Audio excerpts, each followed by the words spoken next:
It mobilizes people, sways elections, and can complicate our lives. I'm talking traffic and transportation. We live in a highly congested area, and with our city's growth and development, it looks like these problems aren't going anywhere. So, what can be done to improve our daily commutes? Are there better options for moving people from Houston to other nearby metropolitan areas? And what are Metro's plans to better interconnect our communities? Tonight, a look at the future of transportation in our area. I'm Ernie Manous, and this is Houston 8.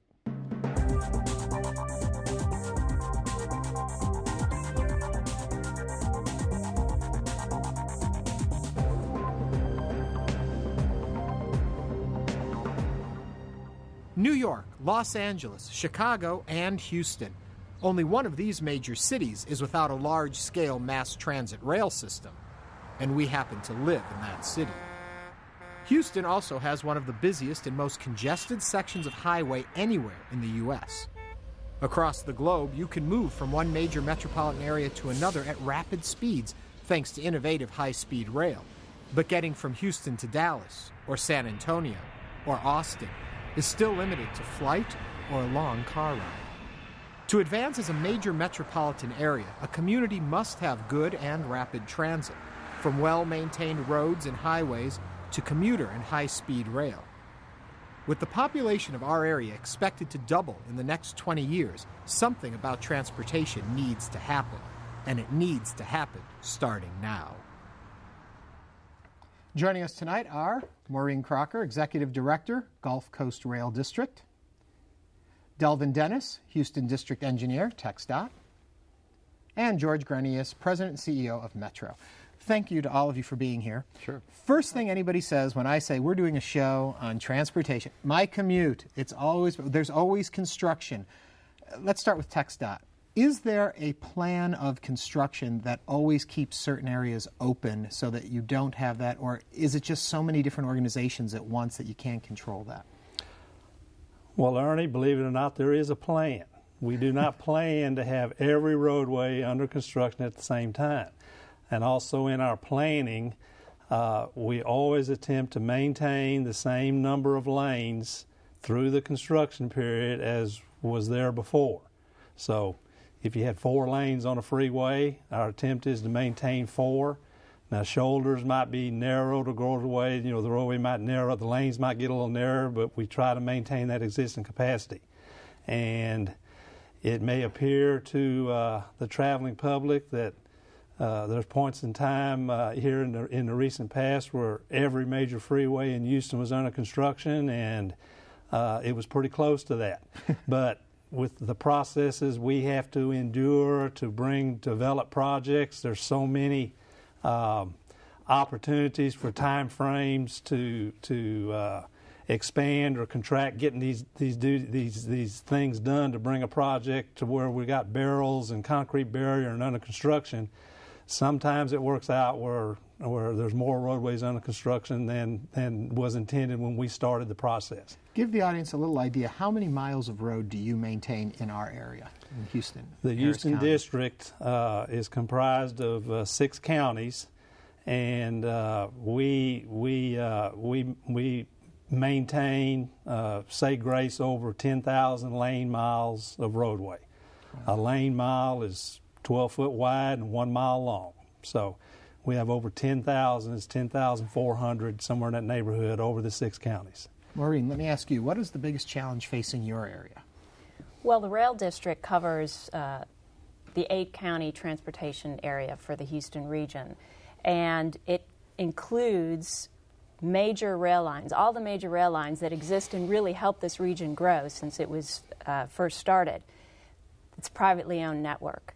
We need to work with those private railroads to optimize the operations on there. To move freight traffic is going to double in the next 20 years. We want to keep as much of that and get as much of it moving on rail rather than on Delvin's highways and trucks.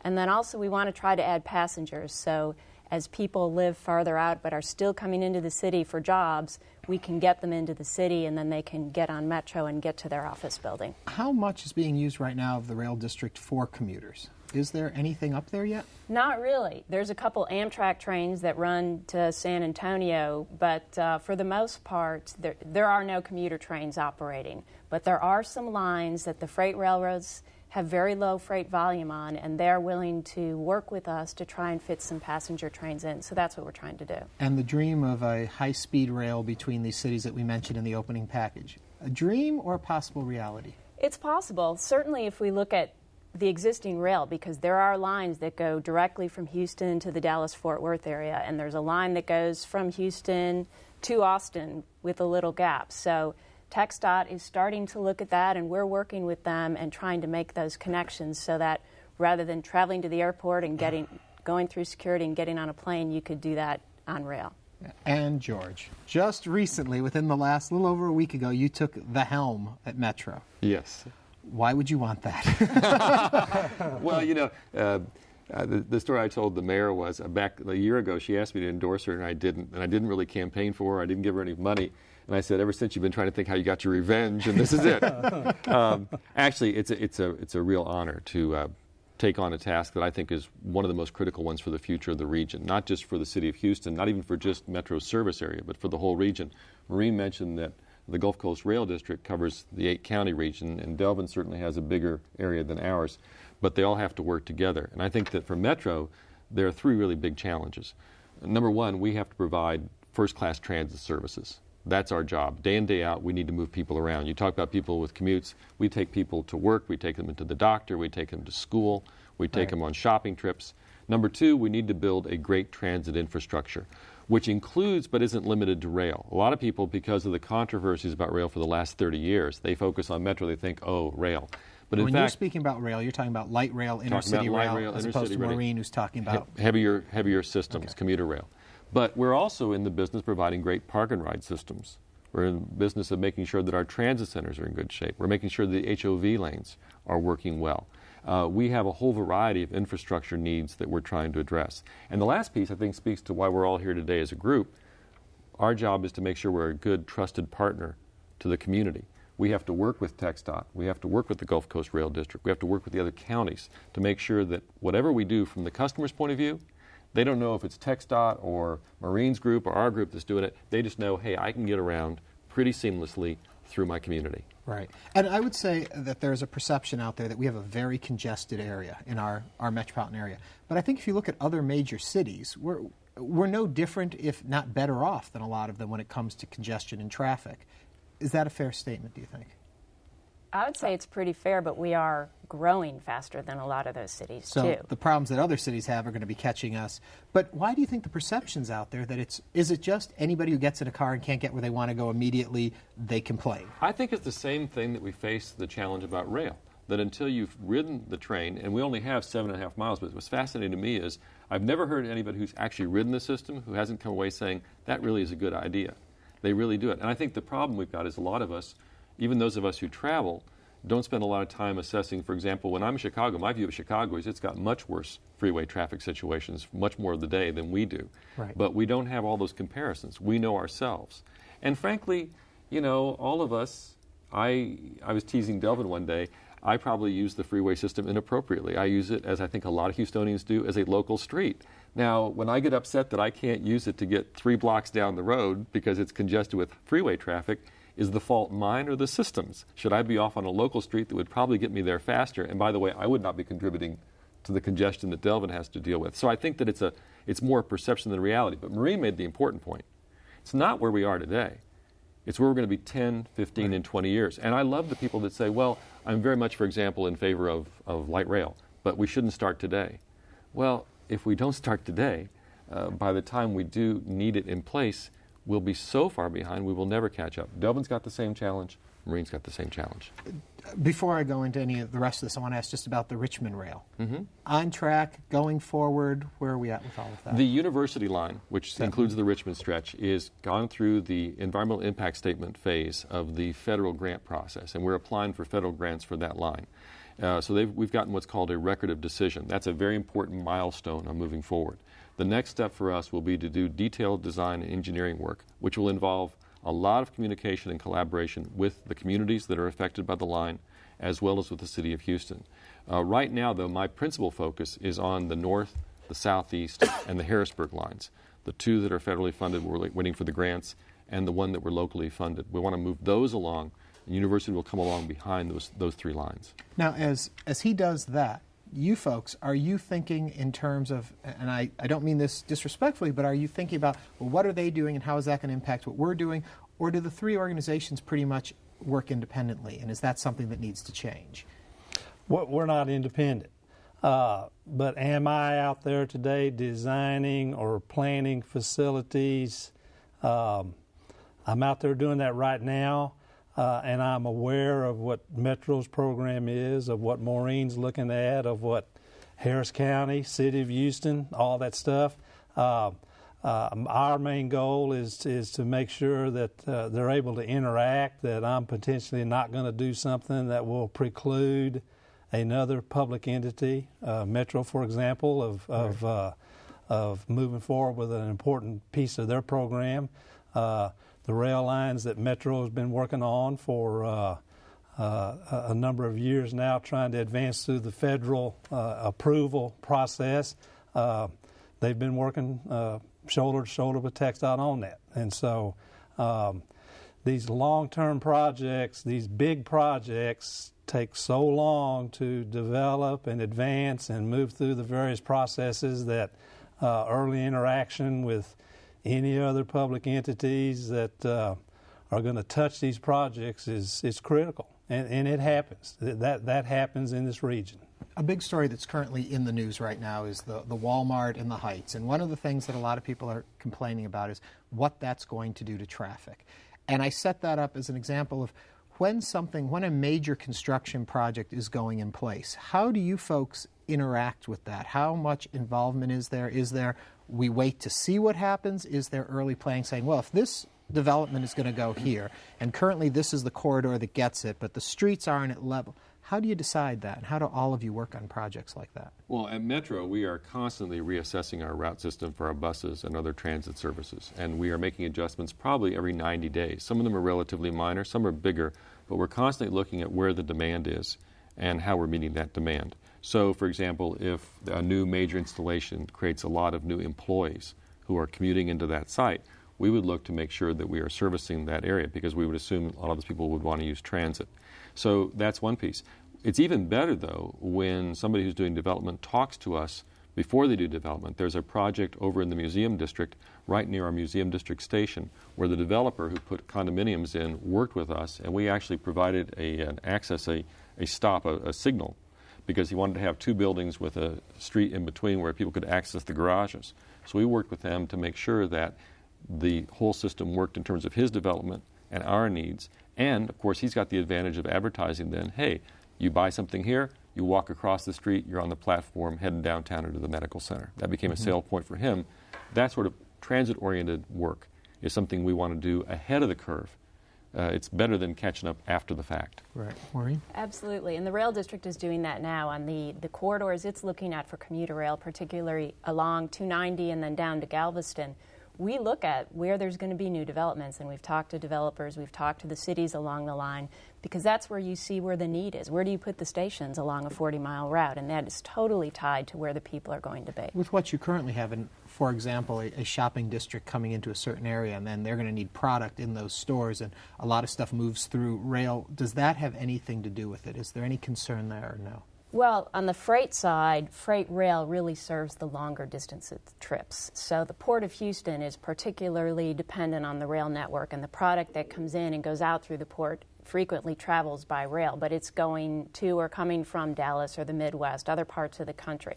Locally, freight rail there's a lot of shippers based in Houston, nearly 1,000, and they rely on the network, but not necessarily for a new development. It's well-established shippers that are here for their business. And Delvin, the same question we were talking about. Well, the Walmart is it's an example of continuous development opportunities that affect all of us and the jobs we're doing. This particular development, it's more of I'm going to say more of a local traffic street situation. However, TxDOT, we are under construction right now, connecting up frontage roads along this section of Interstate 10. They've been discontinuous since that piece of Interstate 10 was built. Right. And we were environmentally cleared to do this work that we're now out there doing over 8 years ago. So it wasn't that the Walmart just all of a sudden and we're out there building frontage roads for this particular development. But what it does is transportation promotes. One of the things it does, it promotes economic viability.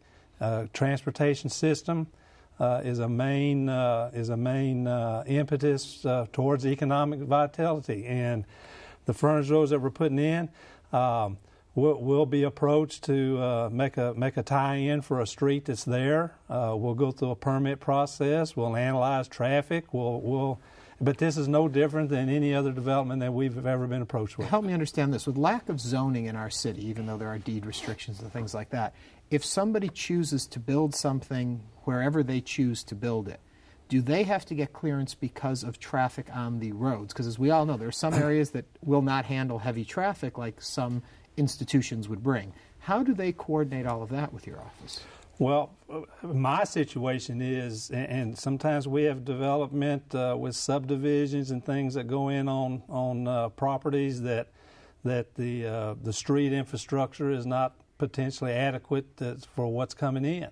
When they approach us, TxDOT for tie-ins and intersections and things like that, we have guidelines that we institute. Analyzing the traffic that will be generated and what needs to occur on that particular roadway. We may ask the developer, may have to add some additional pavement for a deceleration lane. So folks that are coming down a road that want to turn into this subdivision, this store, whatever, they pay for additional pavement for the drivers to separate themselves from the roadway to make a safe entrance or exit out of the facility. We have a lot of developers that pay for traffic signals that facilitate ingress, egress to the development. So there's guidelines, there's things that we and we even had some development that's come our way that the developers offered to pay for the entire road to enhance the particular development that's going in. Talking about money, stimulus money, did any of you receive any of that from the government, and how was that put to use, and was it just temporary? Metro actually has $64 million of the stimulus or recovery funds for the rail cars. And one of the good pieces of news when the Federal Transit Administration told us that we're going to have to do the reprocurement because of the failures of the prior administration to manage that process properly was they've left those funds in place. So we still have access for those funds when we buy the cars in this second round of bidding. The President, as you know, proposed, I think a few weeks ago, a $50 billion infrastructure package, which included more money for transit programs. Obviously, we would be eligible for that, but at this stage of the game, given the politics, the elections, and so on and so forth, I think it'll be quite a while before we can see any of that, if it ever materializes. The Rail District did get $2 million out of the stimulus fund, and we're using that money to do further work on the commuter rail lines in the region.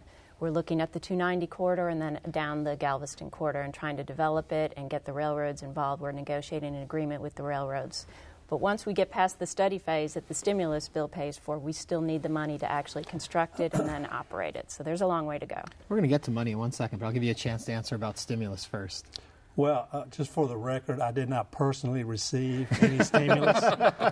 Texas Department of Transportation received stimulus. The Houston District, our 6-county region, we received in excess of $300 million, and we have it all under construction. And stimulus, we'll talk. It was a one-time infusion of capital, which is good, but it's not sustainable. So I have many roadways under construction that would not be under construction because I didn't have the funding to move them forward. I'm extending Interstate 45 up on the north end because of stimulus. I'm building these frontage roads on Interstate 10 because of stimulus. I'm building 2 direct connectors down out west at the Grand Parkway and I-10. Tremendous traffic volumes coming from the south towards Interstate 10. 2 direct connectors are going to help that. So stimulus was a blessing from a one-time infusion, but it doesn't appear there'll be anything else. Okay, everyone watching at home, really all they care about is they want to get around our city and our region swifter, less headaches, less problems. What is the future for all of this? I've heard everything from 1 million to 4 million people are going to move into our area in the next 20 years. What do we do about all this? Metro has a job to do, but I think that Metro alone or the TxDOT folks alone or the Gulf Coast Rail District alone are not the answer. I think at some point in the very near term, the folks in the 8-county region, I mean the political leadership, need to come together and they need to say, what is the regional mobility plan for this area? How are we going to move people around in all the different modes of travel? Whether it's on a car on a freeway, a car on a local street, whether it's commuter rail, whether it's light rail, whether it's buses, whether it's paratransit. What's the plan? Then what's it going to cost us to do that? And then how, and this is the critical question, how do we propose to ask people to help us fund it? Because at the end of the day, if we're serious about mobility, my view of it is we're going to be serious about figuring out how we're going to pay for it, and that we shouldn't be relying on the federal government, which I think is a very onerous process and a very uncertain process. I think even the state has proved a difficulty in some regards, and we can't totally rely on the state. So I think that to the extent we can control our own destiny by creating our own plan and committing to fund as much of it as we can ourselves, we have much more control over making sure that when those 4 or 5 million additional folks are here, they will be able to move around with the kind of ease and convenience that's essential for an economically vital, positive place to live. Mm-hmm. Maureen? George is right, and the local elected leadership is going to act on that or feel a greater sense of urgency as the public speaks about it. So if the public, if that's what they want, they need to let elected officials know. And this region needs to come together. We probably will have to go to the state, the legislature, the governor, to get some authority to raise revenues or to fund these kinds of projects. But if the region goes as a unit and says, this is what we need, it makes it easier for everyone to respond to that. We're all looking at you now. I'm just happy to hear that Delvin didn't get any stimulus money. That was very, very comforting as a taxpayer. Ernie, it all boils down to dollars and cents. George and Maureen, I mean, we can do all the planning. We do all the planning, but there's a price tag that comes with that to implement it. And at the end of the day, our funding for transportation is at a crossroads. For TxDOT, we have all the roadways that we own and maintain around the state. Our source of funding is motor fuels tax and vehicle registration. Motor fuels tax, the state tax hadn't been raised since 1991. The federal motor fuels tax hadn't been raised since 1994. So who could exist today on what they were making back in that time frame? Vehicle registration. I have over 4 million registered vehicles in this area, with more coming. The funding of transportation is at a crossroads. Maureen and George both mentioned, local entities, the state, the federal side. Our men and women that will go into session in January at the state legislature are going to have some real tough decisions to make. But it all boils down to, and that's the main reason we three agreed to be in a venue like this, is educating. I'm not here to scare anybody. It's just stating the facts of where we are. Yeah. There was a 10-year time frame for Houston TxDOT between 2000 and 2009.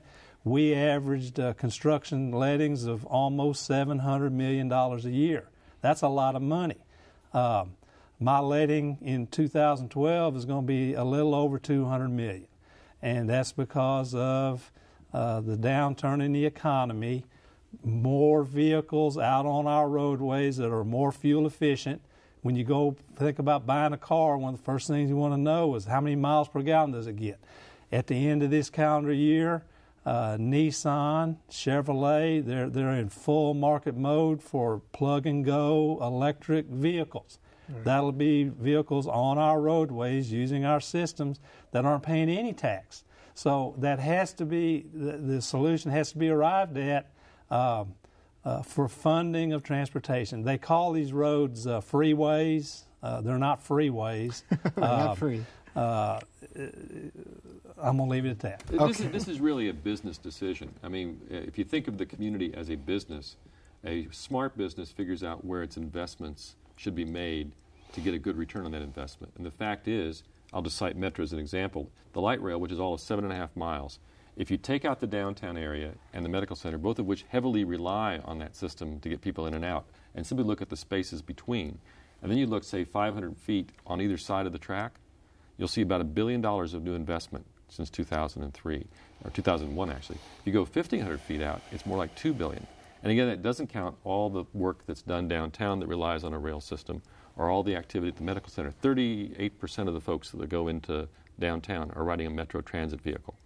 20+% of the folks that go into the medical center. Anybody who's been over there knows there's no garage space, there's no parking spaces. Without having the light rail to bring people in from the remote lots, I'm not sure how the medical center could function. And I have to stop you right on that point. We are out of time. Thank you all for coming in and talking about this. And I wouldn't want to be in any of your seats, but thank God you folks are there.